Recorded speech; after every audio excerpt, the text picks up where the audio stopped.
So, Chris, tell us of exactly how bad this could be. Give us a sense from a weather perspective how bad the storm could be.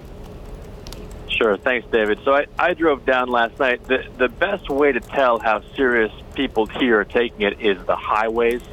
I drove down the I-95 through Virginia. All the traffic was heading north. I was one of the very few cars heading south. You leave the highway, come towards the coast, the roads were empty. These are massive areas that the government of North Carolina has evacuated so far, and we're still 2 days away from potential landfall. The sense here in Greenville, North Carolina, which flooded heavily in Matthew in 2016, is certainly there's concern. All the stores I went to are out of gas, they're out of bottled water. People are certainly taking this seriously. It's hard to know what will happen in 2 days. It could still shift in course, in intensity. Certainly people have been hit so hard with recent storms, they don't seem to be taking any chances. All right, also joining us from the phone from Raleigh is David Wethe, Bloomberg Oilfield Services reporter. But David, you're putting on your jack-of-all-trades hat today.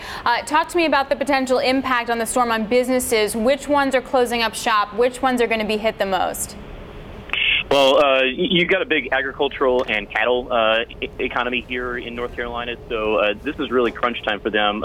Sort of good and bad for them in a way because it's harvesting time right now. So in a sense, it's good that they're able to get the crops out of the field right about now, but it's also a race against time for some of these crops that were not quite ready to go. So you really got the company impact on farmers mainly. You look at it, even tobacco companies. Altria Group owns Marlboro and Skoal, and Smithfield is a big owner of pigs as well.